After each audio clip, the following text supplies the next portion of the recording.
시청자 여러분, 안녕하십니까? 2월 4일 미국 주요 뉴스를 전해드리겠습니다. 매년 2월은 흑인 역사의 달로 기념되고 있으며 트럼프 대통령은 미국 독립 250주년을 맞아 이에 대한 특별 선포문을 발표했습니다. 트럼프 대통령은 흑인의 역사가 미국 역사와 구별되는 별개의 기록이 아니라 위대한 미국의 이야기를 구성하는 필수 불가결한 챕터라고 정의했습니다. 그는 지난 수십 년간 진보 진영과 극좌 정치권이 인종을 도구로 국민을 분열시키고 미국의 영웅들을 왜곡된 시각으로 묘사해왔던 행태를 강도 높게 비판했습니다. 이번 기념기간은 서로의 차이를 부각하는 대신 성조기 아래 하나됨을 강조하며 자유와 정의라는 건국이념을 수호해온 흑인 영웅들의 헌신을 기리는 데 초점을 맞춥니다. 독립전쟁 당시 렉싱턴 전투의 프린스 에스타브룩부터 해리엇 터브먼, 그리고 현대의 토마스 소엘에 이르는 수많은 애국자가 자유를 수호한 선구자로 언급되었습니다. 트럼프 대통령은 이들의 업적을 영구히 기리기 위해 제키 로빈슨과 무하마드 알리 등 흑인 아이콘이 포함된 미국 영웅 국립정원 건립을 승인했다고 밝혔습니다. 또한 흑인 사회의 차세대 리더들이 이러한 위대한 유산을 계승할 수 있도록 흑인 대학들의 혁신과 수월성을 지원하는 행정명령을 이미 시행 중입니다. 현 정부는 흑인 커뮤니티를 포함한 모든 국민이 안전한 거주 환경과 저렴한 물가를 누릴 수 있도록 경제적 안정을 국정 운영의 핵심 과제로 삼고 있습니다. 트럼프 대통령은 선포문을 통해 우리는 신 아래 하나 된 국가이며 모든 이를 위한 자유와 정의가 있다는 불변의 진리를 재확인했습니다. 이에 따라 공직자와 교육자, 도서관 사설을 포함한 모든 미국 국민에게 2월 한 달간 적절한 행사와 프로그램으로 이 기간을 기념할 것을 요청했습니다. 다음 뉴스입니다. 미국 하원이 연방정부의 셧다운 사태를 종료하고 국토안보부 예산을 2주간 연장하는 안건을 가결했습니다. 전체 217대 214의 표차로 통과된 이번 법안은 국방부와 재무부, 보건복지부 등 주요 부처의 예산을 오는 9월까지 확정하는 내용을 담고 있습니다. 공화당 대다수가 찬성표를 던졌지만 우파 성향 의원 21명은 국토안보부 1년치 예산안이 제외된 것에 반발하며 반대표를 행사했습니다. 주목할 점은 민주당 소속 의원 20여 명이 공화당 소속인 마이크 존슨 하원 의장의 안에 동의하며 가결에 결정적인 역할을 했다는 사실입니다. 민주당 내에서는 이번 셧다운 사태를 이민 세관 단속국과 국경수비대의 개혁을 압박할 기회로 삼아야 한다는 강경한 목소리가 높았습니다. 특히 르네굿과 알렉스 프레티 피격 사망 사건 이후 아무런 조건 없이 국토안보부 예산안에 찬성하는 것은 부적절하다는 우려가 상당했습니다. 하지만 민주당 지도부 일부는 정부 폐쇄를 방치하는 것이 전략적으로 불리하다고 판단했고 지역구의 연방재난관리청 같은 기관의 지원이 시급하다는 의원들의 현실적인 의견이 반영되었습니다. 국토안보부 예산을 단 2주만 연장한 것은 그 기간 동안 이민세관단속국과 국경수비대 개혁안을 협상하려는 의도가 깔려 있습니다. 하원 프리덤 코커스 소속 의원들은 향후 협상 테이블에 자신들이 직접 참여하겠다며 보수적인 우선순위 목록을 제시하고 나섰지만 마이크 존슨 하원 의장은 민주당의 핵심 요구사항인 연방 이민수사관의 영장 요건 강화 방안에 대해서는 수용하기 어렵다는 뜻을 내비쳤습니다. 다음 뉴스입니다. 지난 2024년 대선 당시 트럼프 대통령을 암살하려 했던 라이언 라우스에 대한 형량 선고가 오늘 플로리다 법원에서 열립니다. 라우스는 2024년 9월 트럼프 대통령이 웨스트 팜비치 골프장에서 골프를 칠 때 소총을 들고 매복해 있다가 비밀경호국 요원에게 발각되어 체포됐습니다. 배심원단은 지난 가을 라우스에게 유죄 판결을 내렸는데 당시 그는 법정에서 유죄가 선고되자 펜으로 자신의 목을 찌르려는 소동을 벌이며 강하게 저항하기도 했습니다. 검찰은 라우스가 수개월에 걸쳐 치밀하게 범행을 계획했고 반성의 기미가 전혀 없다며 재판부에 무기징역을 구형했습니다. 수사 과정에서 라우스가 이를 마무리하는 사람에게 15만 달러를 주겠다고 적은 편지가 발견되어 충격을 주기도 했습니다. 반면 라우스 측 변호인은 피고인의 60세라는 고령과 불안정한 정신건강 상태를 참작해 징역 27년형으로 감형해 줄 것을 요청하고 있습니다.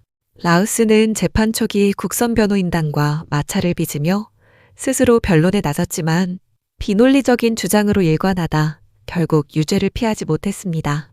새로 선임된 변호인은 검찰이 형량을 높이기 위해 적용하려는 테러 혐의 가중처벌에 대해 법정에서 적극적으로 반박할 준비를 하고 있습니다.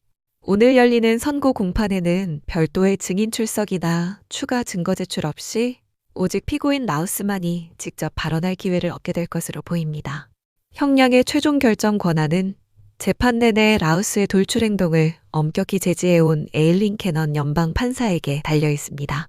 라우스는 오늘 법정에서 자신의 범행 동기를 설명하거나 선처를 호소할 마지막 발언을 마치면 즉시 최종 형량을 선고받게 됩니다.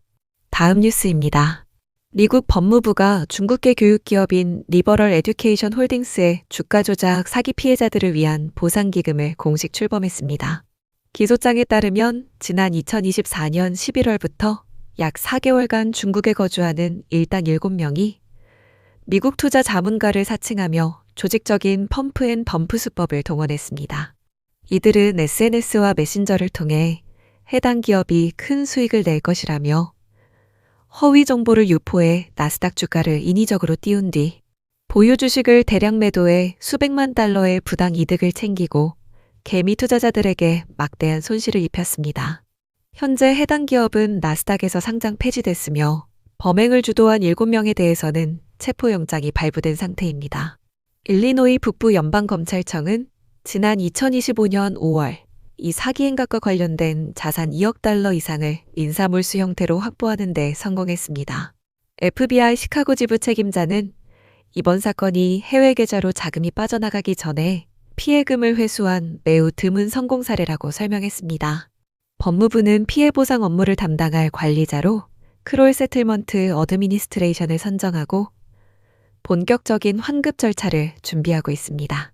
사기 피해를 입은 투자자는 공식 웹사이트나 전용 수신자 부담 전화를 통해 신청할 수 있으며 이미 수사당국에 정보를 제공한 피해자에게는 관리자가 직접 연락을 취해 접수 방법을 안내할 방침입니다. 보상 신청 과정에서 관리자나 법무부는 어떠한 비용도 요구하지 않으므로 정부기관을 사칭해 수수료를 요구하는 행위에는 각별한 주의가 필요합니다. 구체적인 청원 양식이 온라인에 공개되는 대로 변호인이나 유가족을 포함한 모든 피해 당사자는 공식 홈페이지를 통해 즉시 손실보상 청구서를 제출할 수 있습니다. 다음 뉴스입니다. 보수 진영을 끈질기게 공격해온 워싱턴 포스트가 최근에는 핵심 지지층인 진보 진영에게마저 외면받으며 창사 이래 최악의 진퇴양난에 빠졌습니다. 오랜 기간 보수 진영과 대립각을 세워왔으나 아이러니하게도 최근 진보 독자들까지 등을 돌리면서 양쪽 진영 모두의 지지를 잃는 처지가 되었습니다. 아마존 창업자 제프 베이조스가 소유하고 있음에도 불구하고 지난해에만 1억 달러가 넘는 손실을 기록했으며 이를 타개하기 위해 전체 인력의 3분의 1을 감원하는 고강도 구조조정에 돌입합니다.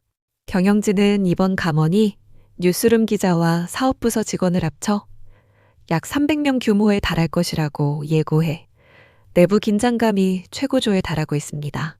워싱턴 포스트는 그동안 보수 진영을 민주주의의 위협으로 규정하며 편파적인 논조를 유지해왔으나 이러한 보도 행태가 오히려 독자층을 스스로 좁히는 결과를 초래했다는 지적을 받습니다. 실제로 과거 조지아주 선거 개입 의혹 보도 당시 사실 확인이 되지 않은 내용을 바탕으로 보수 진영을 강하게 비판했다가 뒤늦게 발언 내용이 틀렸음을 시인하고 정정 기사를 내는 등 신뢰도에 타격을 입기도 했습니다. 설상가상으로 지난 대선 과정에서는 사주가 해리스 후보에 대한 지지 선언을 막아서자 이에 실망한 진보 성향 독자들마저 대거 구독을 취소하며 경영 위기를 가속화시켰습니다. 재정 압박이 현실화되면서 슈퍼볼 같은 대형 행사 취재 인력을 축소하고 분쟁 지역 특파원 파견까지 미루는 등 취재 역량 자체가 눈에 띄게 위축되는 모습입니다. 내부 직원들은 경영진의 잇따른 전략 실패와 일방적인 해고 통보에 반발하며 SNS를 통해 포스트를 구하자는 캠페인을 벌이는 등 조직적인 저항 움직임을 보이고 있습니다. 사측은 단순히 비용을 줄이는 것을 넘어 보도 자원을 디지털 트래픽이 높은 분야로 재배치하여 수익 구조를 근본적으로 개편하겠다는 입장입니다. 워싱턴 포스트는 향후 몇 주 내로 구체적인 해고 대상자를 확정하고 디지털 중심의 새로운 보도 체계로 전환 작업을 마무리할 계획입니다. 마지막 뉴스입니다. 아라비아해를 항해 중이던 미 해군 항공모함 에이브러햄 링컨호를 향해 접근하던 이란군 무인기가 미 전투기에 의해 격추되었습니다. 미 중부사령부는 화요일에 발생한 이번 사건에 대해 이란의 샤헤드 139 무인기가 공격적인 기동을 하며 항모로 다가왔다고 발표했습니다. 링컨호에서 출격한 F-35C 스텔스 전투기는 선박과 승조원을 보호하기 위한 자위권 차원에서 해당 무인기를 즉각 격추했습니다. 당시 항모는 이란 남부 해안에서 약 500마일 떨어진 공해상에서 작전 중이었으며 무인기는 미국의 거듭된 경고를 무시하고 접근을 지속했습니다. 이번 격추로 인한 미국 측 인명피해나 장비 손실은 없었으며 항공모함 타격 전단은 해당 지역에서 정상적인 작전 임무를 이어가고 있습니다. 이란 정부는 이번 사건에 대해 즉각적인 공식 입장을 내놓지 않았으며 유엔 주재 이란 대표부 역시 취재진의 확인 요청에 함구했습니다. 이란 내부에서는 경제난으로 시작된 반정부 시위가 체제 반대 운동으로 확산하며 정권이 압박을 받는 가운데 이번 군사적 충돌이 발생했습니다. 서방 국가들은 이란 당국이 시위대를 진압하는 과정에서 과도한 무력을 사용하고 있다고 비판하지만 이란은 이를 부인하는 상황입니다. 트럼프 대통령은 이란이 타협하지 않을 경우 좋지 않은 일이 생길 것이라며 경고하는 동시에 협상을 통한 문제 해결 가능성을 열어두고 있습니다. 특히 트럼프 대통령은 이란의 핵 활동 중단뿐만 아니라 자국민 시위대에 대한 탄압을 멈추는 것을 향후 외교적 합의의 조건으로 제시했습니다. 군사적 긴장 속에서도 미 백악관은 이번 금요일 오만에서 열릴 예정인 이란과의 핵 프로그램 관련 회담을 계획대로 진행합니다. 무인기 격추 직후에는 이란 혁명수비대 고속정들이 상선 스테나 임페러티브호를 위협했으나 미 구축함과 공군기의 개입으로 저지되었습니다.